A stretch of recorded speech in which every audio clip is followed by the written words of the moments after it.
We need to make it a crime for someone to use the internet to spread lies about diseases, to spread misinformation, telling someone to take medicine they shouldn't, or advising against vaccination for false reasons. All of that needs to be a crime. Because I'm worried. Yeah, we're heading into an election period and we're seeing international tensions rising.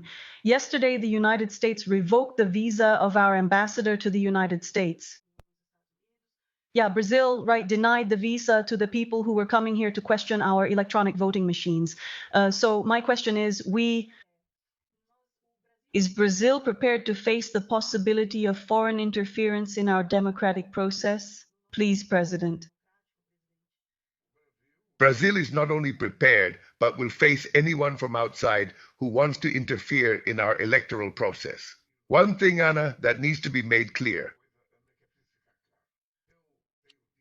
I've said in the times I've spoken with President Trump that we are two 80-year-old men, presidents of the two most important democracies in the region. And that therefore we have to convey sobriety to the people in our region and to a world that needs sobriety and serenity. And all the conversations I've had with him have been good conversations. Right? Well, I handed it to Trump at the last meeting I had with him, asking him to allow the 11 Brazilian officials who are banned from entering the United States to enter. They are the Supreme Court justices, the Attorney General, and the Minister of Health. Well, he didn't do it. Then I hear the news that two young men were coming here to meddle, monitor, and investigate Brazil's electoral system. Brazil's foreign ministry correctly denied them the visa, right? Then comes the issue of the embassy.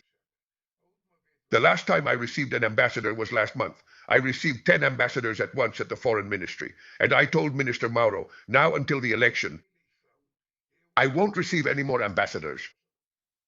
I will only receive ambassadors from any country after the election. Right? What happened? The United States doesn't care about having an ambassador in Brazil because it's been a year and a half since he's been in power and they haven't sent one here. Okay? Then they try to send one and think we have the obligation to set the date they want. It's not right and it's not possible. And we want to be treated with respect. But, well, we took action. He will then take the action of revoking our ambassador's visa. If she comes here, she'll have to get a visa again. He took this action, which I think is irresponsible, thoughtless. It's a country that is 203 years old, with generations of diplomatic tradition. That's essential. So look, here's the thing. I've even talked to people all over the world. I don't accept, lies about Brazil. This country is large and has a rich history. It has a lot of responsibility, and no one can imagine that they're going to defeat Brazil with lies. No one can think that they're going to meddle from outside to interfere in the elections here. If they want to do it in another country, let them do it. Here in Brazil, they won't do it. Now, if they want to, now here, if the Secretary of State wants to set up a committee here for my opponent, he can invest. That's even good. But he doesn't come here to make that speech because I want to settle this once and for all if he's going to run in the elections, to defeat all of them together. That's how it's going to be. Now, with all due respect, I'm not one to make empty threats. But here's the thing. The ones who rule our country are the Brazilian people. The one who governs this country is me. Thank you. The ones who run in elections here are Brazilians, and anyone can run. So here's the thing. Don't get involved, because I doubt that in their country they have a more honest electoral system than ours. Do you know why I say that, Anna? What I mean is this. The voting machine is so important. Thank you. If it were possible to cheat, I wouldn't have become president. That's true. I wouldn't have become president. And what happens is that I'm the guy. I was second in 89, second in 98. First in 2008, first in 2006, first in 2010 with Dilma, first in 2014 with Dilma, second in 2018, first in 2022. It's all electronic, which is fantastic. The elections end at 5 p.m., at 7 p.m., 7 p.m. You have the of peace, simple. All over Brazil. In fact, they should, instead of questioning our voting machine, ask us to take voting machines to them so they can hold an electronic election. So he can see that we are at the peak of electoral modernity. So here's the thing. We can't accept interference. That's it, dear. Perfect, wonderful, let's go. Mila. President, since we're talking about everything we're a leader in, right? Elections, voting machines. Shall we talk a little about the issue of vaccines? Because we've always been a model, with high coverage, a beautiful thing that all governments have done. And now, again, we're a little afraid of the countries that aren't doing their part out there, right? There's this issue of denialism, both outside and inside. But now this return of measles that shouldn't even be happening anymore. And then that's how I feel. We get scared as individuals. I wanted to ask, do you also feel this fear as an individual? And how does this fear reflect in your actions as president? You know, like I see you as you are, you're the president, but the president is human. And the president is also vulnerable to that. And thinking that a vaccine only has a real effect when it's a collective effort, not just an individual one, everyone is at risk when it's not. It doesn't reach full coverage. How do you see that? And how can we talk about the programs and mainly, how do we regain trust? People's trust in vaccines. That's the cue I wanted. The right word. Mirna, thank you for the question, is trust.